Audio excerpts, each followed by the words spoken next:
Spine सीधी, 3 बार उनका उच्चारण और उसके बाद प्रार्थना। ओ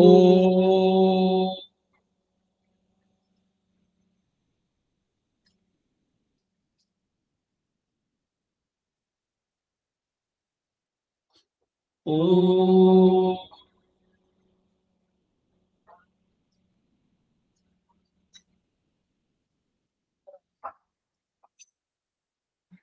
ओ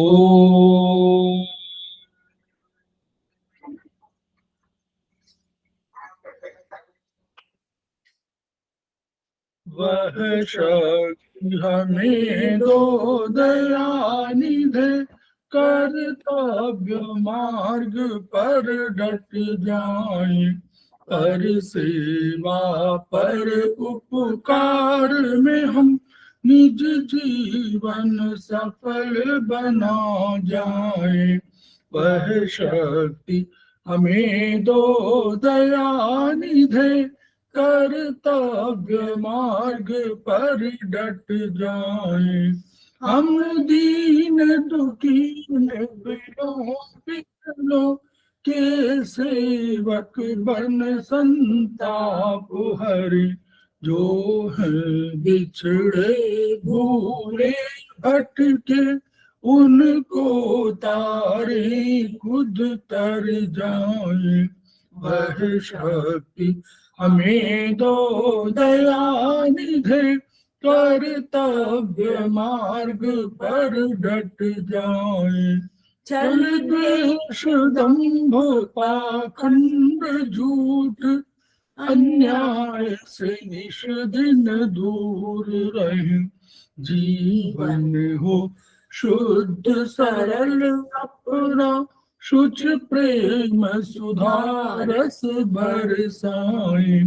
वह शक्ति हमें दो दयानिधे, कर्तव्य मार्ग पर डट जाए, आन मान मर्यादा का प्रभु ध्यान रहे, अभिमान रहे, जिस देव भूमि में जन्म लिया, बलिदान उसी पर हो जाए।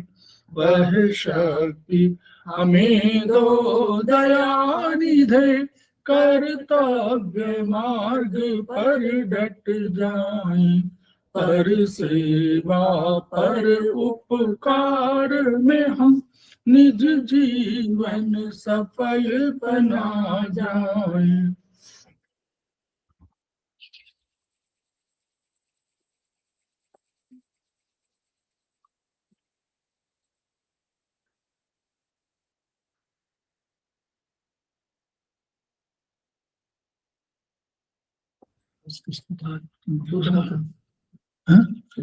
सुधा का आज नहीं पढ़ा। समवायिक क्लासेस में आप सभी का स्वागत है। हमारे बीच में श्रीमती वर्षा श्रीवास्तव उपाध्यक्ष, हमारे बीच में श्रीमती वर्षा श्रीवास्तव उपाध्यक्ष समवायी फाउंडेशन उपस्थित है, उनका स्वागत है। हमारे बीच में रुक्मणी शर्मा जी उपस्थित हैं, समवायी फाउंडेशन से जुड़ी हुई हैं और हमारी फैकल्टी है, स्वागत है। हमारे बीच में बबली सिंह जी उपस्थित हैं, समवायी फाउंडेशन के एग्जीक्यूटिव मेंबर हैं, उनका स्वागत है। हमारे बीच में रीता गांधी जी उपस्थित हैं, सीनियर थेरेपिस्ट हैं।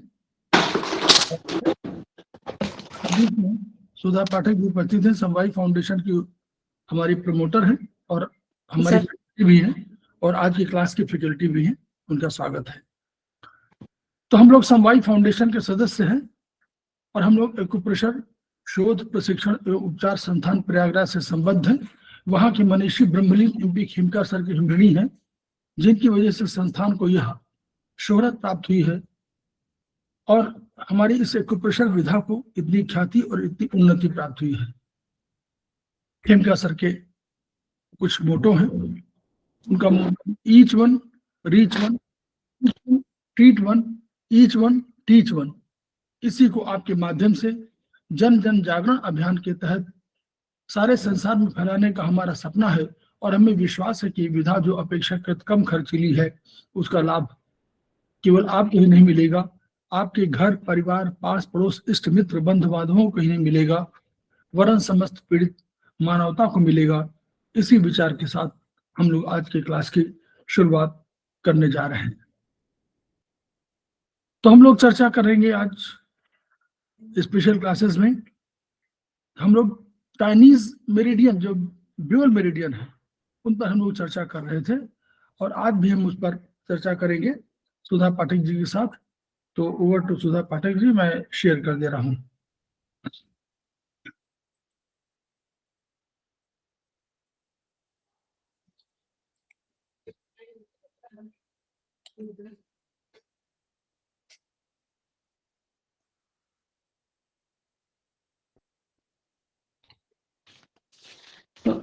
सर्वप्रथम क्लास में अरविंद सर का अभिनंदन करते हुए अपने सभी साथियों का मैं हार्दिक स्वागत करती हूँ। साथियों, आज हम जिस टॉपिक पर चर्चा करने जा रहे हैं वह है हमारे प्रैक्टिकल क्लासेस के बारे में। हमारे विशेष जो क्लासेस चलते हैं उसमें हम प्रैक्टिकल क्लासेस ले रहे हैं, उसमें चाइनीज प्रैक्टिकल पर हम चर्चा करेंगे। तो इस कड़ी में ये आज तीसरा दिन है, एक पूरे सीक्वेंस में क्लासेस चल रहा है उसमें तीसरा दिन है। इससे पहले हमने 2 क्लासेस में प्रैक्टिकल के लैंडमार्क और इसके अलावा और जितने भी हमारे हैं हैंड में शुरू होने वाले यिन और लेग में शुरू होने वाले यिन ऑर्गन के बारे में हमने चर्चा की है। इसी में हमारा जो अगला ये है स्प्लीन, हमारे पैर से शुरू होने वाले ऑर्गन के जो पाथवे हैं, स्प्लीन मेरिडियन जो पैर से शुरू होकर चेस्ट में आकर खत्म होता है, उसकी अगर बात करें तो वो एक हमारा यिन ऑर्गन में छूट गया, मतलब रह गया था, उस पर चर्चा करना। तो सबसे पहले प्रैक्टिकल, इससे पहले भी मैंने बताया प्रैक्टिकल क्यों जरूरी है। प्रैक्टिकल जरूरी हमारे क्लासेस के लिए जितना ही जरूरी है जितना कि थ्योरी है। थ्योरी हमें किसी भी एग्जाम के, हमें किसी भी बीमारी के बारे में हमें बताता है। सर मैं अभी तुरंत कहीं बाहर से आई हूँ, थोड़ा बहुत ये हो जाए तो कोई बात नहीं, वो डिस्कस कर रहे हैं। हाँ ठीक है सर। तो प्रैक्टिकल हमारे लिए उतना ही जरूरी है जितना कि थ्योरी हमें किसी भी बीमारी के बारे में बताता है, और प्रैक्टिकल हमें पता हो तो हमारा अल्टीमेट गोल है उसका इलाज करना। तो प्रैक्टिकल हमें एक्यूरेट पॉइंट के बारे में बताकर, एक्यूरेट लोकेशन के बारे में बताकर, प्रोटोकॉल को कहाँ और किस जगह पर अप्लाई करें कि उसका मतलब बिल्कुल उपयुक्त जगह पर अप्लाई करें, जिससे कि बिल्कुल सही उसका असर हमें देखने को मिले। अगर थोड़ा बहुत भी आगे पीछे हो जाता है तो बहुत ज़्यादा अंतर नहीं आएगा। जैसे 2-3 मैग्नेट एक दूसरे के आसपास रहते हैं, उसमें बहुत ज़्यादा अंतर नहीं आएगा, लेकिन सबसे अच्छी बात तो यह होगी कि हम बिल्कुल परफेक्ट होकर अच्छी तरह से पॉइंट को अप्लाई करें। तो इसी में सिर्फ इतना बताना चाहूँगी कि हमारे चाइनीज विद्वानों ने जिस ये की शुरुआत की TCM में जो हमें बताया है, तुल्यता के सिद्धांत के अकॉर्डिंग हमें ब्रह्मांड से हमारे पिंड मतलब हमारे शरीर की ये की है तुलना करके बताया, और उसको भी सूक्ष्म करके बताया, उसको भी कम करके बताया, थोड़े ही में बताया। हमारे हाथ से तुलना कर दी, हमारे हाथ और पैर में तुलना कर दी हमारे बॉडी की, जिसमें कि अभी हम प्रैक्टिकल में देखते हैं कि हमारे प्रैक्टिकल में जब भी आप देखेंगे तो इस तीन फिंगर पर ही, हमारे 5 फिंगर में 3 फिंगर पर ही ट्रेटाइज 1 में या किसी भी ब्योल चार्ट को अगर हम देखें तो इसी पर सारे के सारे पॉइंट जितने भी हैं 12 मेरिडियन और 2 कंट्रोलर वेसल्स, इन सभी के पॉइंट लोकेशन सभी इन्हीं उंगलियों पर है, हमारे पामर साइड में और डोर्सल साइड में है। इसका मतलब क्या हुआ? इसका मतलब ये हुआ कि हमारे जो हमें हमारे शरीर को उन्होंने हाथ को इंडेक्स फिंगर में, पैर को रिंग फिंगर में, और हमारे जो हमारे हेड वाले रीजन को थंब में हम प्लॉट किया है। उस सारे के सारे ऑर्गन को, मेरिडियन को इन सभी तीनों उंगलियों में प्लॉट किया, जिससे कि हमें बड़ी आसानी से बड़े ये से पॉइंट का लोकेशन हमें समझ में आ जाए और उसके अकॉर्डिंग हम ट्रीटमेंट दे सके। तो इसी में अगर ये कहना चाहूँगी कि कहीं भी इसके लिए सबसे बड़ी चीज़ क्या होती है, कभी प्रैक्टिकल जब किसी अन्य जो पहली बार हमारी क्लास को ज्वाइन कर रहे होंगे या पहले सेमेस्टर में होंगे, उनके लिए थोड़ी दिक्कत हो जाती है ये जानना कि जैसे मैं भी जब थी तब मुझे भी दिक्कत होता था। तो ऐसे में क्या होता है कि अगर कहीं भी पहुंचने के लिए अननोन जगह हो या नोन जगह, कहीं भी पहुंचने के लिए अगर हम लैंडमार्क का यूज करते हैं, लैंडमार्क की सहायता लेते हैं जो कि फेमस हो, जहाँ तक पहुंचना बहुत आसान हो, इजी वे में हम पहुंच जाए, तो हमें वहां उस जगह पर पहुंचने में लैंडमार्क बहुत ही सहायता करता है। तो इसी तरह हमारे चाइनीज विद्वानों ने हमारे जो 14 मेरिडियंस हैं, जिसमें 2 सीबी और जीबी मेरिडियंस हैं, वेसल्स हैं, उनको लैंडमार्क के रूप में लिया है। तो लैंडमार्क की जरूरत हमें कहाँ होती है? हाथ में, फिंगर्स में तो नहीं होती है, क्योंकि फिंगर्स में हमें ऑलरेडी फैलेंजेस के, ये हमारे जॉइंट के रूप में हमें लैंडमार्क मिल जाते हैं, क्योंकि सबों को अपनी अपनी उंगली में आसानी से समझ में आ जाएगा। इसको अगर हम इसमें बात करें, आयुर्वेद में बात करें, वात जॉइंट, पित्त जॉइंट एंड कफ जॉइंट, और थंब में, ये थंब में 2 ही जॉइंट है, तो ऊपर वाला वात एंड पित्त जॉइंट और नीचे वाला कफ जॉइंट है। तो इसकी सहायता से बड़ी आसानी से हम, चाहे लेग की बात करें या हैंड की बात करें, इसकी बहुत आसानी के साथ हम इस पर पॉइंट का लोकेशन या प्लॉटिंग इस बड़ी आसानी से हम देख सकते हैं। रही बात जब दिक्कत हमें कब आती है समझने के बाद, तो वो भी दिक्कत नहीं आएगी आपको, लेकिन तब भी आती है जबकि हम पामर और डॉर्सल साइड में बात करें। यहाँ पर दिक्कत आती है कि यहाँ पर हमें जॉइंट की तरह, जैसे फिंगर में जॉइंट है, जॉइंट की तरह हमारे हाथों में इस तरह का कोई भी लैंडमार्क नहीं बना हुआ है।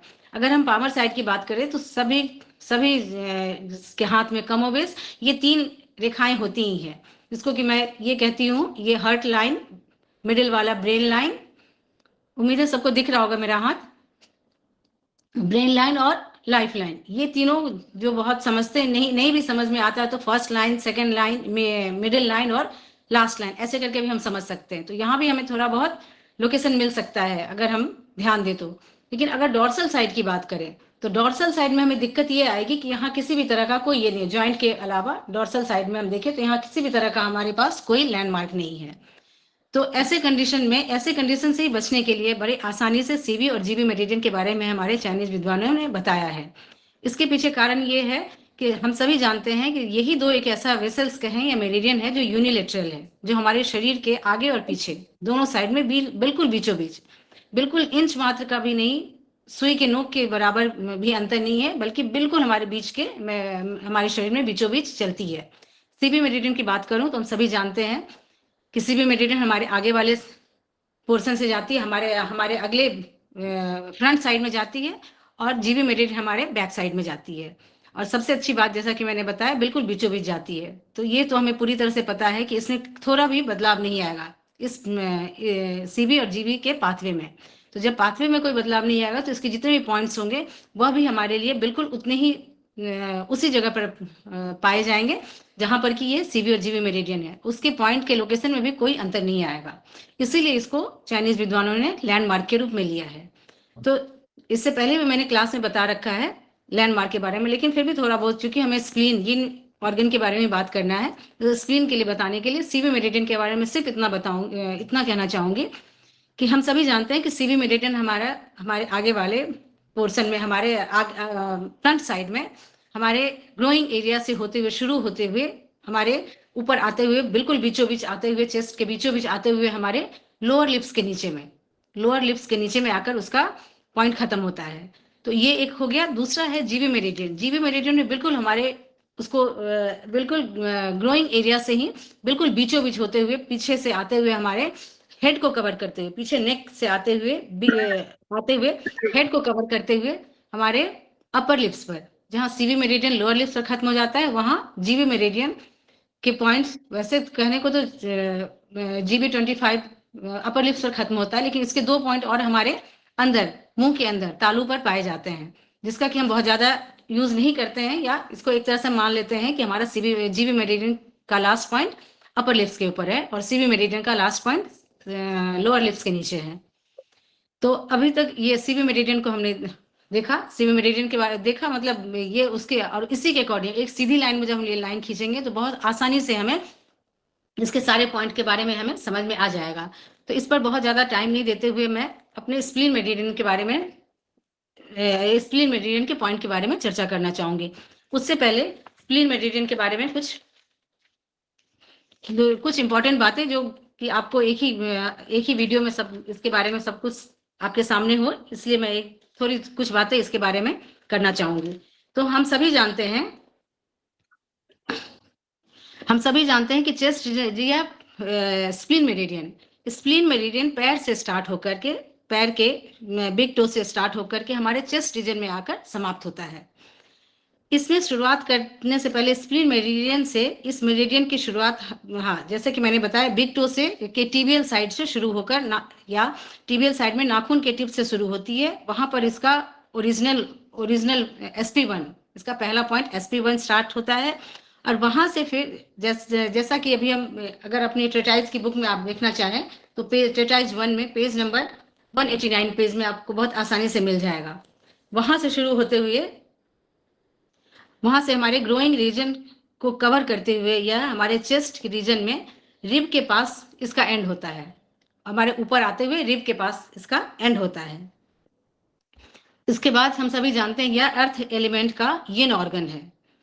इसका ऑर्गन क्लॉक के अकॉर्डिंग इसका जो कॉस्मोस से एनर्जी पाने का टाइम है वह है 9 AM to 11 AM, सुबह में 9 से 11 बजे का। और इसके बाद इसमें टोटल नंबर ऑफ पॉइंट्स है 21। फिर इसमें टोनिफिकेशन कलर, इसका हम सभी जैसे कि जानते हैं अर्थ एलिमेंट का है, तो टोनिफिकेशन कलर येलो है। यह लंग्स की मदर है और हार्ट की सन है। इसके बाद अगर इसके पॉइंट्स के मेन पॉइंट्स के बारे में अगर हम देखें तो इसका ऑर्गन सोर्स पॉइंट है SP3, ऑर्गन सोर्स पॉइंट का है या डार्कनेस पॉइंट का है। फिर अलार्म या फ्रंट शू पॉइंट, इसका लीवर 13, सॉरी, अलार्म या फ्रंट शू पॉइंट स्प्लीन का नहीं होकर लीवर 13 है। बैक शू पॉइंट UB20 है। जैसा कि हम सभी जानते हैं बैक शू पॉइंट, बहुत सारे बैक शू पॉइंट UV के ही पॉइंट होते हैं, तो ऐसे ही बैक शू पॉइंट इसका UB20 है। लियो कनेक्टिंग पॉइंट या हॉटनेस पॉइंट, इसका SP4 है। एक्यूमुलेटिंग पॉइंट या जी क्लेफ्ट पॉइंट SP8। इसके बाद अगर इसके सारे एलिमेंट की बात करें, एलिमेंट के अकॉर्डिंग पॉइंट की बात करें तो वुड या जिंक वेल पॉइंट है इसका SP1। फायर या यंग स्प्रिंग पॉइंट है SP2। अर्थ पॉइंट या शू स्ट्रीम पॉइंट SP3। मेटल या जिंक रिवर पॉइंट है इसका SP5। वाटर या हीसी पॉइंट है इसका SP9। इसके बाद इसमें टोनिफिकेशन या मदर पॉइंट, इसका टोनिफिकेशन या मदर पॉइंट SP2 है। सेडेशन या सन पॉइंट SP5 है। स्प्लीन के बारे में ये सारी कुछ मुख्य बातें जानने के बाद इसका एक बार हम इसके पाथवे को ओरिजिनल में, उसके बाद फिर इसका हमारे ब्यूल में इसका हम पॉइंट वाइज इसका लोकेशन देखते हैं। तो जैसा कि सर आप डिस्प्ले में ओरिजिनल दिखाएंगे सर? ओरिजिनल देखता हूँ कहाँ, वे दिख नहीं रहा मुझे आज, पता नहीं कहाँ है। एक देखता हूँ, अभी दिख जाएगा। अभी निकाल देता हूँ उसको। ठीक है सर। कहीं छिप गया, वो दिख नहीं रहा। सर पेज नहीं पेज तो है लेकिन वो इसमें आया नहीं कहीं। तो मैं ऐसे ही डिस्क्राइब कर दूं सर? नहीं बता रहे हैं तो 2 मिनट किसी कहीं पर रहा होगा। अभी हम दिखा रहे हैं 2 मिनट, उसको ठीक है सर, ठीक है। कर दें, कहीं अपलोड कहीं नहीं रह पाया।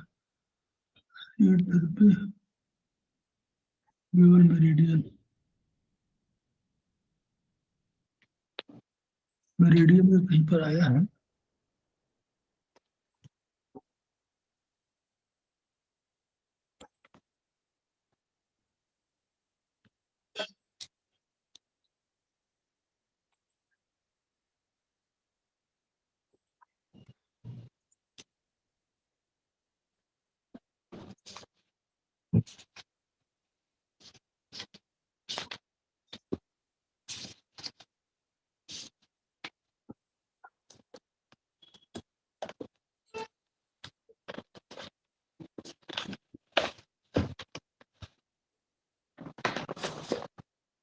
शेयर हो रहा है?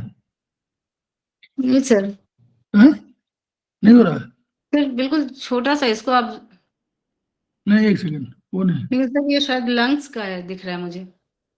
है दिख रहा है ना? हम्म। अभी अभी आ गया है, इसका मतलब आ गया है, उसको भी करते हैं। अभी हम कर रहे हैं, वो थोड़ा निकल गया, अब आ जाएगा।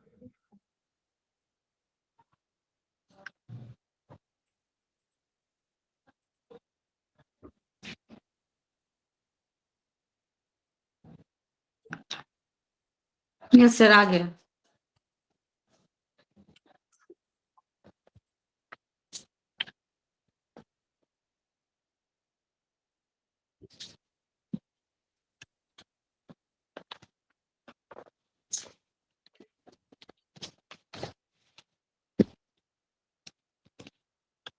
आ गया सर। तो जिस तरह से अभी हम डिस्प्ले में देख रहे हैं, स्प्लीन मेरिडियन की शुरुआत हमारे बिग टो के रेडियल साइड से शुरू हो रहा है। रेडियल साइड से शुरू हो रहा है। बिग SP1 के का स्टार्टिंग नेल के हमारे नेल का जहाँ एंड है, नेल का एंड जहाँ है वहाँ स्प्लीन 1 है। वहाँ से आगे बढ़ते हुए यह SP5 की अगर बात करूँ तो वो मेडुलस वहाँ पर आकर SP5 का वो लोकेशन है। फिर इसके बाद आगे बढ़ते हुए अपने इसी लाइन में वह आगे बढ़ते हुए आगे हम देखते हैं कि SP6 तक बिल्कुल एक सीधी लाइन में आ रही है। SP5 के पास आकर हल्का सा वो कर्व होती है। SP5 के पास हल्का सा मेडुलस की वजह से हल्का सा कर्व लेते हुए फिर वह आप एक सीधी लाइन में SP6, SP7 ऐसे करते हुए आगे बढ़ते हुए SP11 तक इसको हम बिल्कुल देखते हैं। SP11 इनफैक्ट SP12 तक भी इसका जो लोकेशन, इसका जो लाइनिंग होती है, पाथवे होता है, बिल्कुल सीधे एक स्ट्रेट लाइन में चलता है। SP11 तक बिल्कुल स्ट्रेट लाइन में आता है और फिर SP12 के बाद वह हमारे ग्रोइंग रीजन को कवर करते हुए फिर यह आगे की तरफ चलता है। अपना हल्का सा इसका पाथवे मुड़ता है और वहां से फिर यह आगे बढ़ते हुए चलते हुए हम देख रहे हैं कि हमारे रिब्स चेस्ट रीजन में आकर इसका पाथवे फिर SP17 की जगह पर आकर, लोकेशन पर आकर फिर थोड़ा सा ब्रॉड हो जाता है। वहां से SP20 तक बिल्कुल सीधी चलते हुए वह SP21, इसका जो लास्ट पॉइंट है वह हमारे SP21 हमारे एक्सिला रीजन में फ्लैंक साइड में, एक्सिला रीजन में के नीचे आकर फ्लैंक साइड में आकर खत्म होता है। तो इस तरह से हमने बड़ी आसानी से ओरिजिनल में इसके पाथवे को देखा। तो अगर ओरिजिनल दिखाने का मतलब सिर्फ इतना ही मेरा पर्पस हमेशा रहता है बताने का कि अगर आपको एक पाथवे याद रहेगा कि ये हमारे इस बिग टो के रेडियल साइड से शुरू होकर के यह जाते हुए ग्रोइंग रीजन को कवर करते हुए आगे जाकर फिर SP17 का ना भी याद रहे, ये याद रहेगा कि चेस्ट रीजन में इसका फैल जाता है, इसका पाथवे फैल जाता है और SP21 जो लास्ट इसका पॉइंट है वो फिर हमारे एक्सिला रीजन में फ्लैंक के पास आकर खत्म होता है। अगर ये आपको इसका पाथवे अगर याद रहेगा, ओवर अगर माइंड में रहेगा, तो उसके अकॉर्डिंग जब हम इसका ब्यूल में अप्लाई करेंगे, पॉइंट को देखेंगे लोकेशन, तो बहुत ही आसानी से उस वक्त आपको थोड़ी भी दिक्कत नहीं आएगी इसके लोकेशन को जानने में। और इसके बाद अगर थोड़ी बहुत कहीं थोड़ी पेचीदगी आती भी है, कहीं थोड़ी दिक्कत होती भी है, तो इसके लिए हमारे पास हमारा लैंडमार्क है, उसकी सहायता से बड़ी आसानी से हम पॉइंट के लोकेशन को ब्यूल में एटलीस्ट तो बहुत ही आसानी से हम समझ सकते हैं। तो उसके बाद अब हम ब्यूल में देखते हैं इसका। तो हम सभी देख रहे हैं कि हमारे मिडिल फिंगर के हमारे मिडिल फिंगर के बीच में, जैसा कि हमने देखा है कि ये लीवर साइड से शुरू होती है। लीवर हमारे पैर में अगर हम देखें तो हमारे पैर के बिग टो के लेटरल साइड में लीवर का जो पोजीशन होता है लेटरल साइड में होता है। इसलिए हम देख रहे हैं कि हमारे फिंगर में भी यह लीवर का पोजीशन सबसे पहले लीवर का है। और किडनी हम जानते हैं कि हमारे पैर के नीचे से है, तो किडनी लास्ट में, किडनी का जो मेरिडियन का पॉइंट है, पॉइंट वाइज मेरिडियन है, वो लास्ट में हमारे फिंगर में शो कर रहा है। और इन दोनों के बीच में SP मेरिडियन है। तो हम देखते हैं कि SP मेरिडियन SP1, अब अगर इसके पॉइंट की मैं बात करूं तो आप लोग को पता ही होगा, नहीं तो फिर से एक बार मैं रिमाइंड बता दूं कि SP1 को हम जब अप्लाई करेंगे तो ऐसा ना हो कि ये बिल्कुल ऊपर साइड में हो। हम जब तीनों पॉइंट को एक लगाएंगे तो जैसा कि मैंने पहले भी बताया था कि लीवर वन का जो लोकेशन होगा, लीवर 1 हमारे रिंग फिंगर में नेल जहां स्किन से सटता है, उस पॉइंट को बिल्कुल अगर आप सीधे आगे ले आएंगे, वो पॉइंट हमारा होगा लीवर 1 का। ऐसे ही किडनी का भी अगर रिंग फिंगर साइड में मिडिल फिंगर के नेल को अगर हम देखें और बिल्कुल उसको सामने ले आए, वो जहां पर जहां सटता है, नेल हमारा जहां सटता है, वो जगह हो जाएगा K1, किडनी 1। और इन दोनों के बीचों बीच हमारा स्प्लीन आता है, जैसा कि अभी हमने बताया। लेकिन स्प्लीन का आप ऐसे नहीं लगाएंगे कि बिल्कुल आपको दिखे नहीं। अगर ये तीनों 2 पॉइंट की मैंने इसलिए चर्चा की, अगर आप ये 3 पॉइंट एक साथ लगाते हैं तो आपको ऐसे, अगर आपका फिंगर है तो आपको बिल्कुल सामने ये तीनों पॉइंट दिखना चाहिए, चाहे SP1 थोड़ा सा ऊपर आ जाए, लेकिन ये तीनों पॉइंट आपको, अगर आप अप्लाई करते हैं मैग्नेट, तो तीनों पॉइंट आपको सामने नजर आएगा। तो इस तरह से हम देख रहे हैं SP1 को देखा। फिर sp3 की जहां बात कहूं तो यह भी एक बहुत ही मतलब बहुत ही ये है कि ये हो वहां पर होता ही है, ये बिल्कुल सही ये तरह से बताया गया है कि ये मिडिल फिंगर में जो हमारा जो ऊपर का फेलेंजेज है उसमें जो उभार है, ये जो ऊपर के जॉइंट के जो ऊपर का जो पोर है उसमें जो हमारे फिंगर में जो उभार है वह sp3 का लोकेशन होता है, वह हमेशा उस जगह पर sp3 का लोकेशन आएगा। और जब sp1 और sp2 को हम हाफ करेंगे तो इसके बीच में sp1 और sp3 को हाफ करेंगे तो sp2 का लोकेशन हमें मिल जाएगा। फिर ऐसे ही अगर हम sp5 की अगर मैं बात करूं तो sp5 आप देख पा रहे होंगे कि हमारे बाद जॉइंट पर है। sp5 और sp3 को अगर हम हाफ कर दे तो हमें बहुत इजी वे में sp4 का लोकेशन हमें मिल जाएगा। फिर जैसा कि मैंने अभी कहा था ओरिजिनल में अगर आपको ध्यान रहेगा कि यह मिडिल sp5 के पास आकर मेडुलस के पास आकर यह थोड़ा कर्व लेती है, उसके बाद sp6 की तरफ जाती है।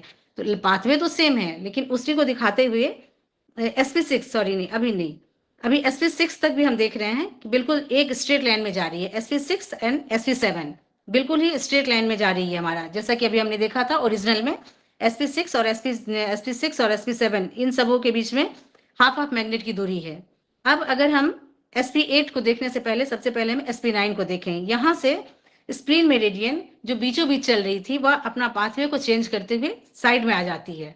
अब यहाँ से यह sp9 से यह आगे बढ़ते हुए जो अभी तक लीवर मेरिडियन का पाथवे था उस लाइन को आगे बढ़ाते हुए ये अपना आगे ब्यूल में सारे पॉइंट वाइज इसका लोकेशन आगे हम वो देखेंगे।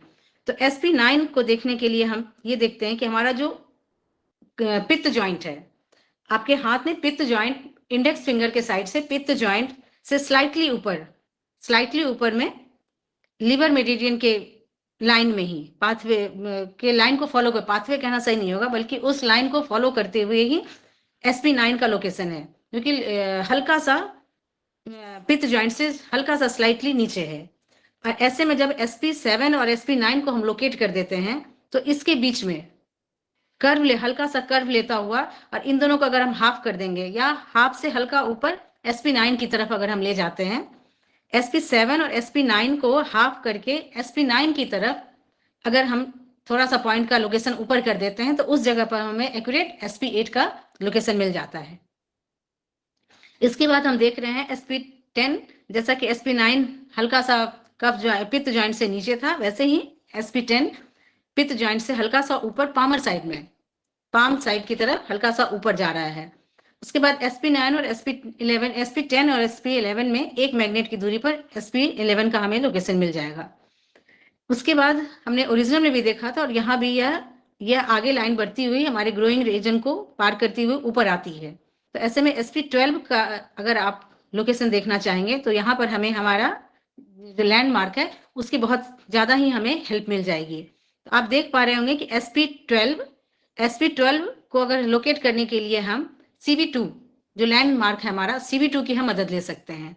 इससे पहले सिर्फ इतना ही बताना चाहूंगी कि अगर हम cv2 की बात करें तो ये हमारे दोनों फिंगर के बीचों बीच cv मेरिडियन, कहीं भी आप इधर से उधर कहीं नहीं होंगे बल्कि बिल्कुल सीधे सीधे आप एक लाइन खींच देंगे, ये हमारा इस पर जितने भी cv के पॉइंट्स हैं वो सारे मिल जाएंगे हमें, एक मैग्नेट, दो मैग्नेट या हाफ मैग्नेट की दूरी पर, लेकिन सारे के सारे पॉइंट इससे मिल जाएंगे। इसके बाद लेकिन अगर हम स्प्लीन मेरिडियन की बात करें तो आप देख पा रहे होंगे इसमें हमारे चार्ट में इंडेक्स फिंगर के साइड में अगर रिंग फिंगर में मिडिल फिंगर में अगर मैं एक लाइन खींचूं, साइड से लाइन खींचूं तो यह टुवार्ड्स मिडिल फिंगर में एक लाइन खींचूं टुवार्ड्स इंडेक्स फिंगर, तो वहां उस लाइन में जाकर हमारा sp का मेरिडियन का पाथवे है, sp का पाथवे है और उसमें हमें sp के और सारे जो पॉइंट है वो मिल जाएंगे। आपको सिर्फ इतना ध्यान रखना है कि हमें एक लाइन खींचनी है, वह इंडेक्स फिंगर के टुवार्ड्स रहेगा और उस पर ही आगे बढ़ते हुए हमें स्प्लीन के सारे पॉइंट को पॉइंट आउट करना है। तो अब हम देख रहे हैं sp12 का लोकेशन। अगर आप एक सीधी लाइन खींचते हैं रिंग फिंगर में, इंडेक्स फिंगर में, अगर हम एक सीधी लाइन खींचते हैं मिडिल फिंगर, अगर हम एक सीधी लाइन मिडिल फिंगर में खींचते हैं टुवार्ड्स इंडेक्स फिंगर, वो सीधी अगर चली जाती है तो उसी लाइन पर जहां यह cv2 का लोकेशन आता है, उस जगह पर हम बहुत आसानी से हल्का सा स्लाइटली या नहीं भी मतलब बिल्कुल स्लाइटली नीचे आएगा फिंगर की तरफ, sp12 का हमें लोकेशन हमें मिल जाएगा। फिर आगे बढ़ते हुए अगर फिर एक बार लैंडमार्क की बात करूं तो हम ये देख पा रहे हैं कि हमारे सबों के हाथ में यह हार्ट लाइन जाती है। अगर मैं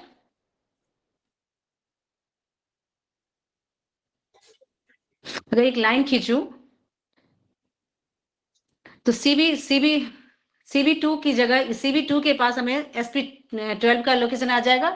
और ये जो लाइन हमने SP की जो लाइन खींची है, SP की जो लाइन खींची है, वो जहां यह हार्ट लाइन को जहां टच करती है, वो जगह हमारा हो जाएगा SP13 का।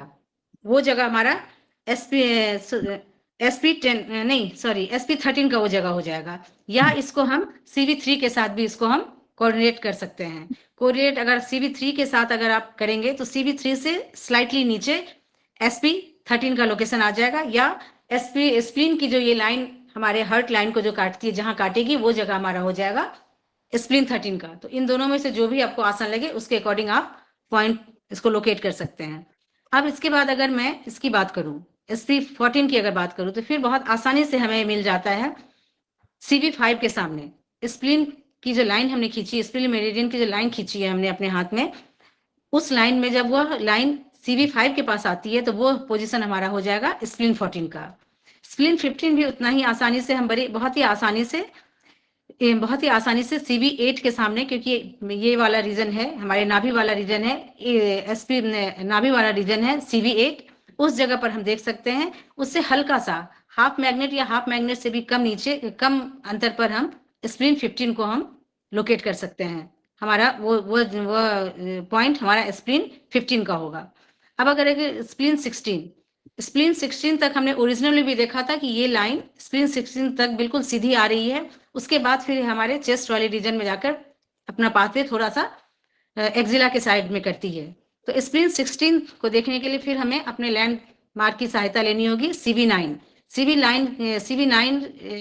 के लोकेशन में ही जब स्प्लीन मेरिडियन की जो ये आती है लाइन पर, जब वो पॉइंट आता है तो वह स्प्लीन 16 का पॉइंट होगा। तो CB9 की जगह पर CB9 के साथ हम इसको देख सकते हैं स्प्लीन के मेरिडियन के पाथवे में ही SP16, CB8 से स्लाइटली नीचे SP15, CB5 के सामने हमें जस्ट मिल जा रहा है SP14। तो इस तरह से ये बताने के पीछे ये रीजन है कि अगर आप लैंडमार्क को ध्यान से देखेंगे तो बहुत आसानी से आप स्प्लीन मेरिडियन के SP16 तक तो इनफैक्ट कोई दिक्कत नहीं होगी, वहां तक हम बहुत आसानी से पहुंच सकते हैं। अब इसके बाद हम स्प्लीन 17 की अगर बात करें तो यह स्प्लीन 17 को देखने के लिए हमें यह बिल्कुल हल्का सा, अगर आप लाइन खींचते हैं तो ये सीधी लाइन के बाद यह हल्का सा फिर रिंग फिंगर के साइड में आ जाती है। जहां से इंडेक्स फिंगर तक ये लाइन थी, SP16 तक इंडेक्स फिंगर के साइड में ये लाइन आ रही थी। अब ये लाइन आगे बढ़ करके हमें स्प्लीन 17 के लिए यह रिंग फिंगर के मिडिल में आती है। रिंग फिंगर के मिडिल में आने के बाद अब इसका लोकेशन हम ये देखते हैं कि CB10 के जस्ट सामने हमें स्प्लीन 17 का लोकेशन नजर आ रहा है। इसको हम ऐसे भी देख सकते हैं, या इसके बाद जैसे जैसे हम अगली क्लास में चर्चा करेंगे स्टमक के मेरिडियन से, या जैसे कि हमने किडनी के बारे में बताया CB10 के जस्ट सामने किडनी 17 और उसके जस्ट सामने हमें स्प्लीन 17 मिल रहा है। तो इस तरह से हम ये देख सकते हैं कि किडनी 17 और स्प्लीन 17 ये दोनों पॉइंट बिल्कुल आसपास हैं। और अगर इसको हम देखें, यहाँ लाइन खींचा हुआ इसलिए आपको इतना डिस्टेंस दिख रहा है, लेकिन अगर हम किडनी 17 और स्प्लीन 17 के बीच में देखें तो इस दोनों के बीच में हमें बिल्कुल, अगर इन दोनों के बीच में देखें तो बिल्कुल हमें एक मैग्नेट की ही, जब ओरिजिनल हम लगाने लगेंगे बोल में, तो हमें एक मैग्नेट की ही हमें यहाँ पर दूरी नजर आएगी। तो इस तरह से हमने आसानी से, अगर आप इस CB10 तक पहुंच जाते हैं, CB10 को आप बहुत आसानी से अगर समझ जाते हैं तो स्प्लीन 17 तक मुझे नहीं लगता है कि हमें कोई दिक्कत होगी। इसके बाद अगर हम देखते हैं कि स्प्लीन 18, तो स्प्लीन 18 वहां से, जैसे कि हमने बताया कि फिर यह ऊपर एक्जिला रीजन में जाने के बाद फिर ये नीचे की तरह रिब के पास आती है। तो वहां से जब एक लाइन हम खींचते हैं, यह लाइन फिर हमारे थंब के साइड में आती है। थंब के साइड में एक सीधी लाइन अगर हम खींचते हैं तो स्प्लीन 18 और स्प्लीन 17 और स्प्लीन 18 के बीच में हमें हाफ मैग्नेट से भी कम का डिस्टेंस मिलता है। अगर स्प्लीन 17 के बाद हाफ मैग्नेट की डिस्टेंस पर हम पॉइंट लगे तो स्प्लीन 18 का हमें पॉइंट मिल जाएगा। फिर स्प्लीन 18 से स्प्लीन 19 के बीच में हमें 1 मैग्नेट के डिस्टेंस पर वो जो हमने लाइन खींची है वहां पर हमारे थंब के साइड तक, वहां पर हमें स्प्लीन 19 का लोकेशन मिल जाएगा। उसके बाद स्प्लीन 19 और स्प्लीन 20 के बीच में 2 मैग्नेट की दूरी अगर हम लगाएंगे तो हमें स्प्लीन 20 का हमें लोकेशन आ जाएगा। या इसको फिर आप इसके कोरिलेट कर सकते हैं CV8 के जस्ट सामने स्प्लीन 20, और स्प्लीन 20 को अगर हम इस थंब के साइड में लाइन खींचते हैं स्प्लीन की, तो CV8 के जस्ट सामने है हमें स्प्लीन 20। स्प्लीन 20 से 2 मैग्नेट ऊपर 19, 1 मैग्नेट ऊपर 18 और हाफ मैग्नेट ऊपर 17। इस तरह से भी आप कर सकते हैं। आपको जिस तरह से जिस भी टेक्निक से आसानी से समझ में आता है वो आप अप्लाई कर सकते हैं। तो स्प्लीन 20 तक हमने ये देखा। स्प्लीन 20 के बाद जैसे कि ये हमारे रिब के रीजन में चला जाता है, स्प्लीन 21 जो कि इसका लास्ट पॉइंट है। स्प्लीन 21 को बहुत ही आसानी से हम लोकेट कर सकते हैं। इसके लिए हमें बहुत सारे यहाँ लैंडमार्क मिल जाएंगे। एक तो स्प्लीन का अपना ही पॉइंट है sp12 के जस्ट सामने आकर हाफ मैग्नेट की दूरी ऊपर की तरफ आकर स्प्लीन 21 खत्म होता है। या CV2 लैंडमार्क, अपने ओरिजिनल लैंडमार्क की अगर बात करूं, CV2 से हाफ मैग्नेट जस्ट सामने या सटा हुआ ही सामने के किडनी का 11 पॉइंट, उससे जस्ट सटा हुआ ST30 और उसके 1 मैग्नेट दूरी पर स्प्लीन 12 और जस्ट उसे सटा हुआ स्प्लीन 21। ये सारे के सारे पॉइंट हमें बहुत ही आसानी से, उसके साथ साथ अगर ये गॉल ब्लैडर की अगर बात करूं, वो भी आपको अभी आसानी से दिख रहा है यहाँ पर GB23, जिसकी बात अगली क्लास में हम चर्चा करेंगे। तो इस तरह से अगर आप ओरिजिनली, कभी ऐसा होता तो नहीं है, अगर आप अप्लाई करेंगे तो ये सारे के सारे पॉइंट बिल्कुल सटे हुए, CV2, kidney 11, ST30, SP12, SP21 and GB23, इन सबों के बीच में कोई गैप नहीं होगा। इनफैक्ट अगर बिल्कुल सही से आप लगाएंगे तो बिल्कुल एक दूसरे को ओवरलैप करेगा। वैसे भी अगर हम इसकी बात करें, हमारे मैग्नेट की अगर मैं बात करूं तो उसका 5 mm होता है उसका रेडियस, और अगर पॉइंट की बात करूं तो 1 to 3 mm ही उसका होता है। उसकी जो चौड़ाई और ये होती है वह 1 से 3 mm तक ही होती है। तो ऐसे में अगर हम समझ सकते हैं कि अगर सारे के सारे पॉइंट को हम लगाएंगे तो वो या तो ओवरलैप हो जाएंगे या एक दो मैग्नेट को हमें मतलब बिल्कुल सटा करके हम लगा सकते हैं। तो ये सारी बातें स्प्लीन मेरिडियन के एक एक पॉइंट को बताने के बाद मुझे उम्मीद है कि आप लोग को स्प्लीन मेरिडियन में सारे के सारे पॉइंट का लोकेशन समझ में आया होगा। अगर किसी को इसमें कहीं कोई प्रॉब्लम है तो आप पूछ सकते हैं। एक चीज आप लोग और देख लीजिए। Yes sir. ओरिजिनल, जब आप ओरिजिनल पढ़ रहे थे तो आपने देखा होगा ये बिल्कुल मिडिल में आपका लिखा हुआ है ना, जहाँ हॉरिजॉन्टल अम्बिलिकस लिखा हुआ है, ये हॉरिजॉन्टल स्टर्नम लाइन लिखा हुआ है, ये आपकी कंसेप्शन वेसल मेरिडियन है। ओरिजिनल एक बार जरूर चार्ट में देखा करिए, उससे थोड़ा सा अच्छा लगेगा। आपने देखा कि ये बिल्कुल बीचों बीच आ रही, देख लीजिए ये दिखाई पड़ रही है, और आपको वहां के चार्ट में और यहाँ के चार्ट में थोड़ा सा अंतर आपको समझ में हमेशा आएगा, और उससे बहुत घबराइएगा नहीं। कंसेप्ट ये है कि ये जो जा रही है लाइन, इसके बगल में हमको ये देखना है कि इसके बगल में कौन सी लाइन है, मतलब पाथवे कौन है। दूसरे, इसके बगल में पाथवे हमारा किडनी के दिख रहा है, देखिए ये किडनी फर्स्ट जो है लाइन, फर्स्ट लाइन इसके बगल में किडनी दिख रही है। किडनी के बगल में हमारे पास फिर दोनों तरफ है, बाइलेटरल है, इसके बगल में भी लेफ्ट में भी किडनी है, राइट में भी किडनी दिखाई, लेफ्ट में भी किडनी होगी। फिर उसके बाद स्टमक मेरिडियन है, और स्टमक मेरिडियन के बाद हम लोग को जो दिखाई दे रही है वो है स्प्लीन मेरिडियन, और जो नीचे डॉट डॉट करके बना हुआ है ये लीवर की मेरिडियन है। तो अब आप इसके हिसाब से ये समझ जाइए कि अब जब वहां चार्ट बनाएंगे तो ब्योल चार्ट में हम लोगों को ये दिखाई पड़ेगा कि देखिए ये हम लोग जो मैडम बता रही थी अभी, सुधा मैडम, CV1, CV2, CV3 ये हमारी कंसेप्शन वेसल मेरिडियन है। इसके बगल में जो लगभग आधा मैग्नेट दूरी पर आपका किडनी मेरिडियन दिखेगी, बगल में ही एक साइड दिखाई दे रहा है ना, तो एक उसके बगल में फिर आपका स्टमक मेरिडियन दिख रही है, और स्टमक मेरिडियन के बाद हमारी कौन सी मेरिडियन दिख रही है, स्प्लीन मेरिडियन। तो ये जो कंसेप्ट है इसके समझिए। और चूंकि हाथों में, जहां पर जब हाथों की जगह पोजीशन कहाँ है, चूंकि हाथों में ला के उसको उतारना है sp21 को, इसलिए वो एक्सिला रीजन में ही पहुंचेगी। तो एक्सिला रीजन आपका इन्हीं के पास होगा।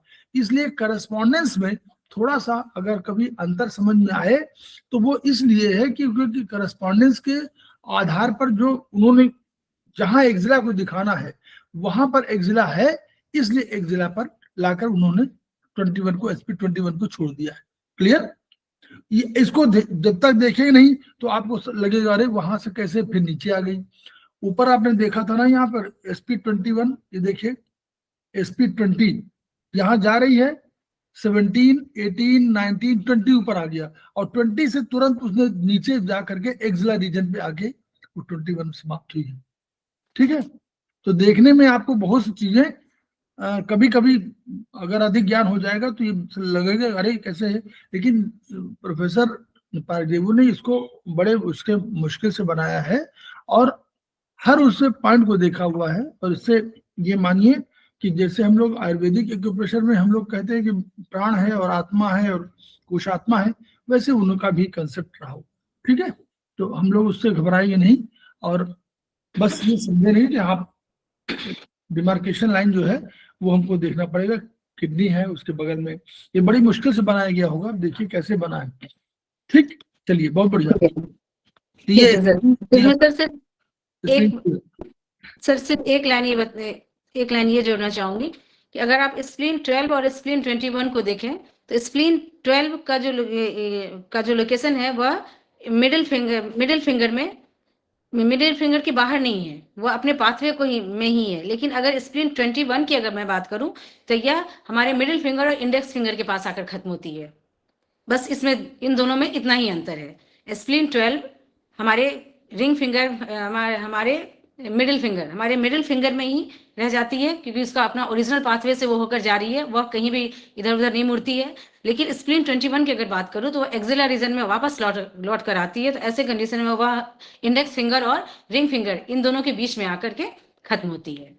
ठीक है, तो इस तरह से हमने और ये कलर्ड वाला जो दिखाई दे रहा है, ये कलर्ड वाला इसलिए और अच्छा है कि आपको स्प्लीन क्या है, स्टमक वाली है ना, स्टमक स्प्लीन एक ही है, तो ये येलो इसका आधार है, तो येलो इसकी एनर्जी है, इसलिए कलर है, इसलिए येलो में दिखाई दे रहा है। तो आप इन चार्ट से आपको और आसानी रहती है कि आप कलर्ड में देखते हैं तो वो बढ़िया लगता है कि भाई ठीक है आपका स्प्लीन का कौन सा होगा, तो ये पहचानने में आपको पॉइंट्स को सरलता रहती है। ठीक बेटा, तो इस तरह से हमने अब यीन ऑर्गन के 6 मेरिडियन के बारे में देखा, उनके पॉइंट्स को देखा, ओरिजिनल के साथ साथ पॉइंट को देखा। तो उसके बाद अब हम अपने यांग ऑर्गन के मेरिडियन और उनके पाथवे और उसके पॉइंट्स को देखते हैं। तो जैसा कि हमने इसमें लंग्स की शुरुआत की थी, कोई जरूरी नहीं है लेकिन लंग्स से शुरुआत की थी इन ऑर्गन में, तो जस्ट उसका कपल ऑर्गन है लार्ज इंटेस्टाइन। इसको अब हम देखते हैं, इसके बारे में हम देखते हैं। तो लार्ज इंटेस्टाइन जैसे सभी जानते हैं कि चाइनीज प्रैक्टिकल की सीरीज में हम जब देखते हैं लार्ज इंटेस्टाइन को तो वह हमारे इंडेक्स फिंगर में पाया जा रहा है। हमारे इंडेक्स फिंगर में हमारे हाथ में यांग साइड में, डॉर्सल साइड में है और इंडेक्स फिंगर हमारे पीछे साइड में है। उसके बाद इसमें सबसे पहले देखते हैं कि इंडेक्स फिंगर में हमारे शरीर के हैंड को डिनोट करता है, ये सभी हम जानते हैं। उसके बाद यह इंडेक्स फिंगर में पाया जाता है। इसके बाद ट्रिपल बार्मर आता है, उसके बाद ट्रिपल बार्मर और सबसे लास्ट में SI स्मॉल इंटेस्टाइन। ये तीनों हमारे इंडेक्स फिंगर में पाए जाने वाले यान ऑर्गन है और उनके यान ऑर्गन के मेरिडियंस हैं। तो LI की अगर बात करूँ तो ये हम सभी जानते हैं मेटल एलिमेंट का यांग ऑर्गन है। ओरिजिनल में भी इंडेक्स फिंगर से ही इसकी स्टार्टिंग होती है। अगर जब हम ओरिजिनल को देखेंगे तब हम देखेंगे कि इसके ओरिजिनल में भी शुरुआत इसकी इंडेक्स फिंगर में ही होती है, टुवार्ड्स थंब, नेल के नीचे से स्टार्ट होती है और पूरे हैंड को यह कवर करते हुए आर्म के रेडियस साइड से होते आगे बढ़ते हुए स्कैपुला, मैं अभी ओरिजिनल की बात करी, स्कैपुला के पास से आगे बढ़ते हुए जॉ के पास आकर के, हमारे इस जॉ के पास आकर के यह नोज के साइड में, जॉ के पास आकर के यह ऊपर आती है, चिक के पास आकर फिर हमारे नोज के पास आकर लास्ट होती है। लेकिन इसकी खासियत ये है LI का जो लास्ट 20 पॉइंट है उसकी खासियत ये है कि अगर ये लेफ्ट साइड से आ रही है तो यह लास्ट लेफ्ट साइड के नोज के पास नहीं होकर के बल्कि उसके अपोजिट राइट साइड के नोज के पास होगी, और ऐसे ही राइट साइड का जो एलआई का 20 पॉइंट है वह लेफ्ट साइड में आकर वह खत्म होता है। फिर इसमें टोटल नंबर ऑफ पॉइंट्स 20 है। ऑर्गन क्लॉक के अकॉर्डिंग कॉस्मोस से एनर्जी पाने का इसका टाइम सुबह 5 से 7 के बीच है, और इसका टोनिफिकेशन कलर ब्राउन है। ये स्टमक का सन है तथा यूवी की मदर है। यह इसका ऑर्गन सोर्स पॉइंट है LI4। ऑर्गन सोर्स पॉइंट या डार्कनेस पॉइंट कहें वह LI4 है। अलार्म या फ्रंट सू पॉइंट है ST25। बैक सू पॉइंट है UV25। लियो कनेक्टिंग पॉइंट या हॉटनेस पॉइंट है LI16। एक्यूमुलेटिंग पॉइंट या जी क्लेफ्ट पॉइंट है LI7। और हॉररी पॉइंट या इसका अपना पॉइंट, हॉररी पॉइंट या अपना पॉइंट है इसका LI1। वुड या सू स्ट्रीम पॉइंट, यहाँ से एक बात सिर्फ ऐड करना चाहूंगी कि अभी तक हमने देखा वुड का यिन ऑर्गन में जिंग वेल पॉइंट था, लेकिन यह यान में आकर अगर इसके वुड पॉइंट की बात करें तो इसका नोमेनक्लेचर ये अलग है। यह जिंग वेल पॉइंट नहीं होकर के वुड यान ऑर्गन में वुड का जो पॉइंट होगा वह सू स्ट्रीम पॉइंट कहलाएगा, वह है LI3। फायर या जिंग रिवर पॉइंट है वह है जिंग रिवर पॉइंट है वह LI5। अर्थ या हीसी पॉइंट, अर्थ या हीसी पॉइंट है वह है LI11। उसके बाद है, या इसको हम ऐसे भी बोल सकते हैं कि हीसी पॉइंट या अर्थ पॉइंट या कफ, वह है LI11। मेटल या जिंगवेल पॉइंट है इसका LI1 या वात पॉइंट। इसके अलावा वाटर पॉइंट की अगर बात करूं तो वह है युआंग स्प्रिंग पॉइंट या पित्त पॉइंट है LI2। इसका सेडेशन या सन पॉइंट है LI2। टोनिफिकेशन या मदर पॉइंट है LI11। तो ये कुछ बातें, इंपॉर्टेंट बातें LI के बारे में जानने के बाद अब इसका हम ओरिजिनल में इसका पाथवे देखते हैं। ओरिजिनल में पाथवे जैसे कि हमने अभी जैसे मैंने बताया था कि इसकी स्टार्टिंग भी इंडेक्स फिंगर से होती है। इंडेक्स फिंगर में नेल के एंड से होती है, वहां से कवर करते हुए LI4। LI4 को हम सभी जानते हैं कि हमारा ये बहुत ही अच्छा एनाल्जेसिक पॉइंट है। इसको ये ओरिजिनल में देखने के लिए अगर आप अपने एक हैंड में दूसरे थंब से एक हैंड को दूसरे लेफ्ट को अगर राइट से ऐसे दाबेंगे जहां पर आपका ये आ रहा है ये पॉइंट, ये LI4 का ओरिजिनल की मैं बात कर रही हूँ। यह एक पॉइंट बहुत ही ये इंपॉर्टेंट है, हमें भी हमारे सर ने हमें बताया है, इसलिए मैं आप लोगों के साथ शेयर कर रही हूँ।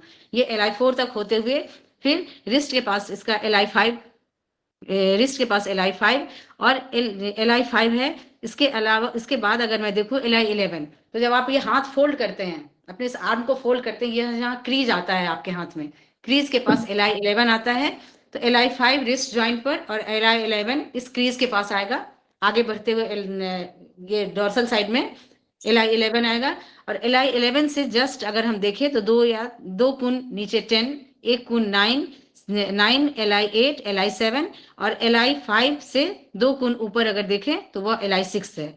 तो LI11 तक बहुत ही आसानी से। इसके बाद यह आगे बढ़ते हुए LI12 13 14 15 हमारे यहाँ पर शोल्डर जॉइंट के पास आता है। शोल्डर जॉइंट के पास, शोल्डर जॉइंट से हल्का सा नीचे LI15 है। शोल्डर जॉइंट से हल्का सा ऊपर हमारा जब ऊपर लाइन आती है इसके पास, इसकी पाथवे आती है, वहाँ LI17 है।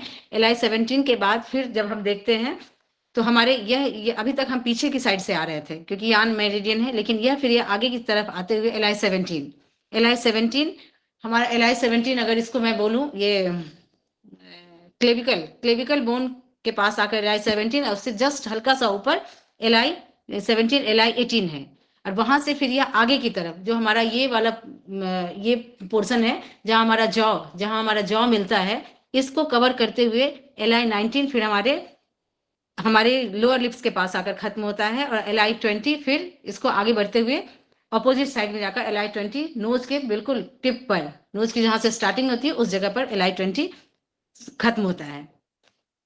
तो अगर आप ओरिजिनल में देखे रहेंगे, अगर आपको ध्यान रहेगा कि किस तरह से ये अपना पाथवे में भी इसके चेंजेस कैसे कैसे आ रहे हैं, तो आपको ब्योल में भी अप्लाई करने में बहुत आसानी हो जाएगी। अब इसके बाद हम LI के ये ब्योल में इसके सारे पॉइंट्स को देखते हैं। तो जैसा कि भी हम देख रहे हैं हमारे इंडेक्स फिंगर में डोर्सल साइड में LI की थंब साइड में, अगर मैं LI लार्ज इंटेस्टाइन के पाथवे की बात करूँ ब्योल में, वह थंब साइड में है। तो यहाँ जहाँ पर हमारा थंब में इंडेक्स फिंगर में जहाँ नेल की स्टार्टिंग है, नेल जहां हमारा है सटा हुआ, ओरिजिनल में भी इसका यही जगह है, और इसका ब्योल में अगर देखें LI1 का तो जस्ट वही पोजीशन है, इसका नेल के एंड में है LI1 से हाफ मैग्नेट दूरी पर LI2, LI3 सब LI5 तक। LI5 को अगर हम देखें तो वह हमारे इंडेक्स फिंगर में पीछे साइड में वाद ज्वाइंट पर, एक्यूरेट वाद ज्वाइंट पर LI5, जैसे कि रिस्ट ज्वाइंट पर हमने देखा था ओरिजिनल में, तो वाद ज्वाइंट पर LI5 है। और फिर LI6 की अगर बात करूं, LI6 एक मैग्नेट ऊपर, LI7 एक मैग्नेट ऊपर, इस तरह से करते LI7 और 8, 9 इनमें हाफ मैग्नेट से भी कम या बिल्कुल सटा सटा ही मैग्नेट को अप्लाई करेंगे। LI11 बिल्कुल हमारे इस पित्त ज्वाइंट पर आ रहा है। सिर्फ इतना ध्यान रखेंगे कि मैग्नेट जब अप्लाई करेंगे हम तो वह हमारे यिन यांग ज्वाइंट पर नहीं है, हमारे यिन यांग लाइन पर नहीं होकर बिल्कुल हमें दिखना चाहिए, जैसा कि मैं ये इसलिए मैं कह रही हूँ कि जैसे आप देख रहे हैं LI11, ट्रिपल वार 10 और SI8 ये तीनों एक ही जगह पर है, पित्त ज्वाइंट पर है। और अगर कभी हमें जरूरत पड़ेगी तीनों को अप्लाई करना, तो अगर आप मैग्नेट लगाते हैं तो बिल्कुल आपको सामने तीनों ये मैग्नेट बिल्कुल सामने अगर फिंगर आप ऐसे रखते हैं तो आपको तीनों सामने दिखना चाहिए। फिर LI11 से जस्ट हल्का ऊपर अगर देखते हैं हम LI12 हाफ मैग्नेट ऊपर 13। फिर अगर 14 की बात करूं, 14 को अगर मैं देखूं तो कफ ज्वाइंट से एक मैग्नेट ऊपर अगर आप जाते हैं, हमारा जो ये कफ ज्वाइंट है इससे एक मैग्नेट अगर आप ऊपर जाएंगे तो वहां पर आपका यहाँ पर कफ ज्वाइंट से एक, ये अगर आप ऊपर जाते हैं तब इस बॉल के यहाँ पर जैसे आपका बाहर नजर आता है उसके जस्ट सामने आपको LI14 का लोकेशन मिल जाएगा, वहां पर आप पॉइंट अप्लाई कर सकते हैं LI14 को। फिर उससे एक मैग्नेट डिस्टेंस पर LI15, दो मैग्नेट डिस्टेंस पर LI16 के बाद जैसा कि अभी हमने देखा था LI16 तक स्कैपुला रीजन में आती है, उसके बाद फिर अपना इसका पाथवे आगे की तरफ आता है। तो आगे की तरफ आने का मतलब अभी तक हमने इसके डोर्सल साइड में देखा था, आगे की तरफ आने के लिए हमें आना पड़ेगा थंब यिन साइड वाले चार्ट में हमें आकर देखना होगा। तो आप देख रहे हैं LI16 हमारे डोर्सल साइड में जहां खत्म हो रहा है, उसके अगर मैं आगे की तरफ करती हूँ तो LI17 का आप जब आप लोकेशन लेंगे तो वो आपके पामर साइड में आ जाएगा। LI17 जस्ट उसके सामने आपका पामर साइड में आ जाएगा, जस्ट सामने नहीं।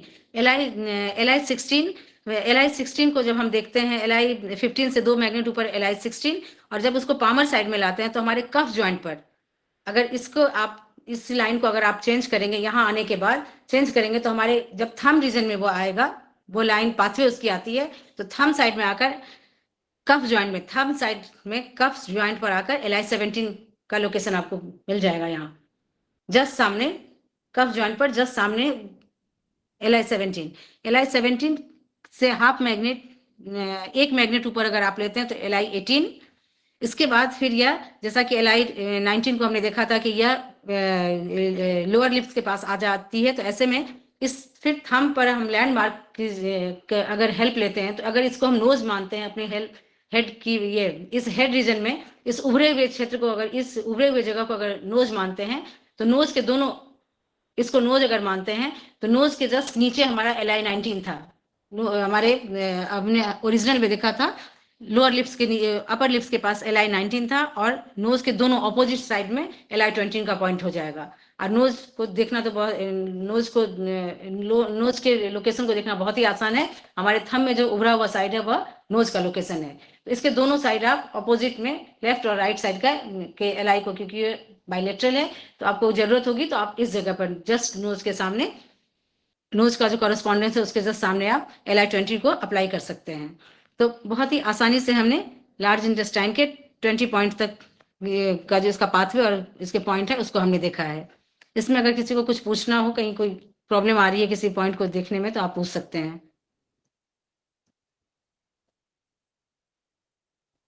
पूछिए भाई, बताइए कैसा लग रहा है आपको? ये सारे जो पॉइंट आप देख रहे हैं थोड़ा बहुत समझते चलिए, क्योंकि जब आप दोबारा करेंगे तो यही पॉइंट जो है आपके लिए हम लोग LI16 तक तो बहुत आसान है। LI17 के लिए सिर्फ थोड़ा सा ये होगा कि हमारे पामर रीजन में है, वो अगर आप ध्यान दे देंगे, अगर वो समझ में आ जाएगा, कफ रीजन में है, उसके बाद फिर LI18, LI19, 20, तो शायद सबको बहुत ही आसानी से समझ में आ रहा है। बोलिए, LI 20 वगैरह समझ में आया? LI 19 और 20?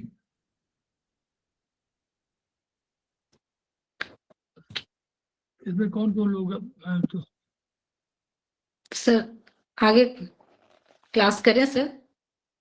बताइए, पहले इन लोग पूछे तो। देखिए ऐसा है, आज कितने बताइए, 1 2 स्प्लीन और LI। आगे हम लोग बढ़े, बहुत बताइए। हमारे बीच में विष्णु प्रकाश सक्सेना जी उपस्थित हो गए हैं, संवाई फाउंडेशन प्रमोटर हैं, और हमारे फैकल्टी भी हैं सेकेंड सत्र की। आप लोग बताइए, any person, Babli, Rita madam, Rukmani madam, कुछ बोल तो, कोई बताए तो, तभी तो आगे बढ़ेंगे मैडम।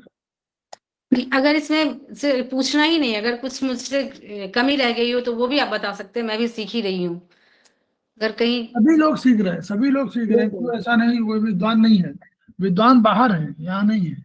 हम लोग के उसमें कोई विद्वान नहीं है। हम लोग सीख रहे हैं कि वर्चुअली हम लोग पॉइंट कभी लगाना चाहें तो प्योर चार्ट में कैसे लगाएं। तो इसको तो हम बार बार मेरिडियन समझनी पड़ेगी, इन पर डिस्कशन करना पड़ेगा, केवल ऐसे तो ना। किसी पॉइंट को और बताना हो तो समझ लीजिए, क्योंकि ये जब तक आप इस LI इसको मेरिडियन को नहीं देखे रहेंगे, ये वाला देखिए, यहाँ तक तो बिल्कुल सही आई, 14 15 तक बहुत सही आई। देखिए 15 कहाँ पर है आपका? 15 दिख रहा है आप लोगों को? 15 number. Yes sir, shoulder joint पर। और लोग बता, नहीं आप लोग और बताएं, दिख रहा है कि नहीं उन लोगों को? हम लोग दिख रहा हो सकता, उनको नहीं दिख रहा हो। क्यों, सब लोग दिख रहा है 15 नंबर? ये स्केपुला लिखा हुआ दिख रहा है कि नहीं बताइए? नहीं, वहां बहुत छोटा तो नहीं दिख रहा? नहीं सर, दिख रहा है, क्लेविकल स्कैपुला सब दिख रहा है सर। हाँ, तो वो अगर 15 नंबर दिख रहा है तो ये 15 नंबर बहुत इंपॉर्टेंट पॉइंट होने जा रहा है आगे चल के। इसमें तमाम आपको ट्रीटमेंट, कंधे पर जब भी जोड़ वोड़ की प्रॉब्लम होगी तो कंधे वाला पॉइंट आ गया ना। पर देखिए एक जोड़ है, इसी जोड़ पे आपको दर्द हो जाता है और कहते हैं क्या होता है? Frozen frozen shoulder sir. Frozen shoulder sir. हाँ, फ्रोजन शोल्डर। तो ये 15 पॉइंट हुआ ना। यही देखिए, ये दोनों का यूं है, यही तो मिल रहा ही है, ऊपर उठ रही है। तो यहाँ पर कभी कभी हो जाता है, तो इसलिए 15 नंबर बहुत इंपॉर्टेंट है।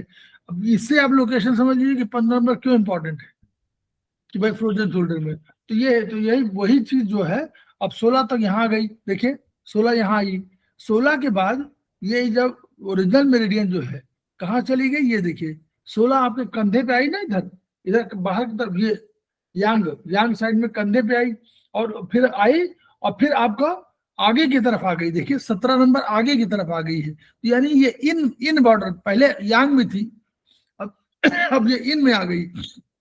इन में आने के बाद इन में ही रह रही है, 17 18 19 20 ये इन में रह रही है। तो वही बताने की कोशिश की है बेल चार्ट में कि जब 15 वाला वहां पर 15 16 वहां से हो गया, तो ये देखिए LI यही पर सब। अब केवल आपको ये देखना कि नाक कहाँ पर है, उसके आसपास कोई पॉइंट होगा, दिख रहा कहीं? नहीं दिख रहा, बहुत ब्लड है शायद। क्यों? इसका अलग से, इसको हम लोग बढ़ा नहीं पा रहे हैं ना। दिख रहा है, बहुत दिक्कत नहीं है, दिख रहा है सर। चश्मा पहनने के बाद तो दिख रहा है सर। हाँ चश्मा, हाँ चश्मे में दिखेगा, बिल्कुल सर। वैसे नहीं दिखेगा ना। नहीं बिना सर, चश्मा के तो नहीं दिखेगा। नहीं दिखेगा। बिना चश्मे हाँ, वाले चश्मे, अब बिना सर, चश्मे वाले हम बचे नहीं सर। नहीं नहीं। ये नहीं, सही बात है, वो थोड़ा सा छोटा तो है, लेकिन फिर भी क्या करिए, ये तो आप लोग अपने उसमें इसको इसको करिए। ये जो बड़ा चार्ट है इस तरह का, इसको हम तो ग्रुप में भेजने के तैयार है, लेकिन हमारे पास इसको बड़ा बना लीजिए। इसको बड़े चार्ट के रूप में आप इसको ये चार्ट बनवाया गया था, हमने बनवाया था बाहर से। तो ये जो है इसको बड़े चार्ट में बना लीजिए, और उससे आप केवल देखिए ये वाला, क्योंकि यहाँ पर ये पॉइंट आ गए। बस इतना ध्यान रखना है कि पॉइंट कहाँ होना चाहिए, नाक के आसपास होना चाहिए। तो नाक जहां पर नाक आ रही हो उसी के आसपास समझ लीजिए। ऊपर ये आया गवर्निंग वेसल, तो ये ऊपर यहीं पर आ गया है, तो इसलिए ये पॉइंट आएगा। तो नाक इसके नीचे होगी, तो बस यहाँ पर जब नीचे होगी तो उसी के आसपास कहीं मिलना चाहिए, LI 19-20 कहीं मिलना चाहिए इसी पास। ये वाला पॉइंट है। अच्छा, ये वाला हमारा ये वाला गले का पॉइंट है, तो इसलिए इस पॉइंट के ऊपर ही मिलना चाहिए, ये भी तय हो गया। CV24 यहाँ मिली हुई है, देखिए CV23 24 यहाँ मिली, 24 यहाँ होगी, तो इसके ऊपर नाक आएगी।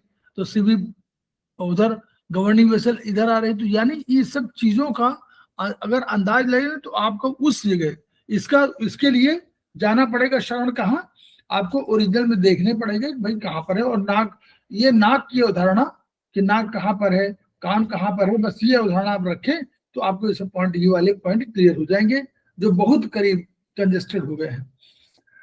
मैडम आज रहने तो फिर इतना ही वो है। और अगली बार आपकी क्लास कब होगी बता दीजिएगा। ठीक है सर। आप लोग बता दीजिए। 8 तारीख को नहीं ना? नहीं सर, 8 को सिर्फ 8, 9, 10 नहीं। हाँ 8, 9, 10 नहीं, आपका तो संडे आज तो है ना, 9 को था सर। हाँ तो ठीक है, 9 को जो मैडम की क्लास नहीं होगी, 8 को रुक्मणी मैडम की क्लास होगी, तो 9 तारीख को सुधा मैडम की क्लास नहीं होगी, हम लोग दूसरा क्लास ले लेंगे। तो हम लोग बहुत बढ़िया। कैसा लगा आप लोग बताइए, अब आप तो बता दीजिए, उसमें नहीं बता रहे थे।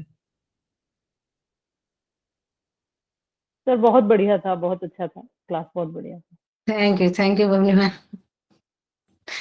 हमारे बीच में सक्सेना जी आ गए हैं देखिए, और हम बस अभी इसको सुधा मैडम धन्यवाद दे रहे हैं इनको, मैडम को, और सक्सेना जी को स्वागत कर रहे हैं। और हम लोग खेमका सर को याद करें, इस रेफरेंस में याद करें कि देखिए सारी चीजों को व्यवस्थित रूप में हमारे पास जो ट्रीटाइज लेकर के और 24 तक और सिंगल पॉइंट के तमाम चीजें, 6 किताबें तो उन्होंने अपने सामने ही लिखी थी।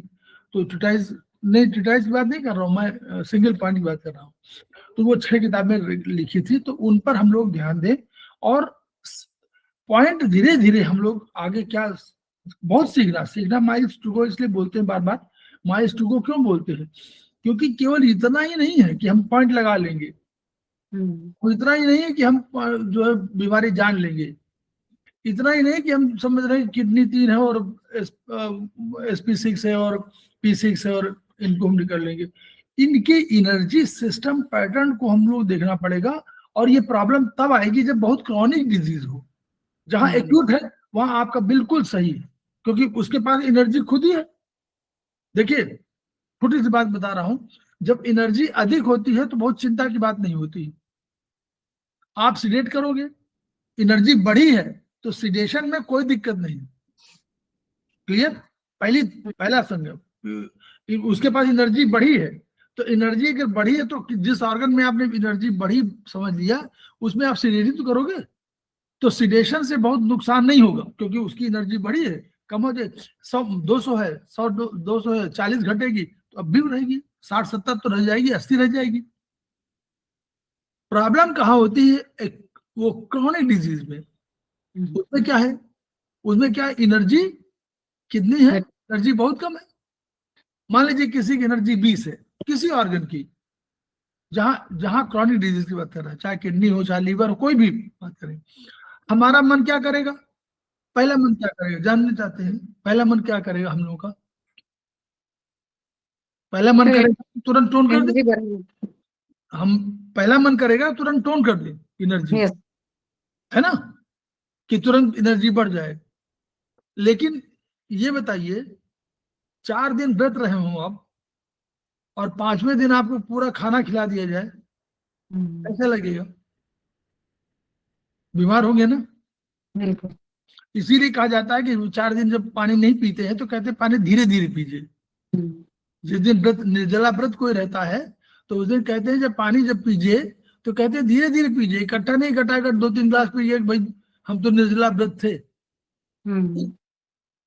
तो जल की कमी हो रही, कोई बात नहीं, लेकिन धीरे धीरे पीजिए। उसी तरह ये है, उसी तरह कहा जाता है कि अगर नॉनवेज कोई हो और उसको वेज में लाना हो तो उसको धीरे धीरे लाया जाता है।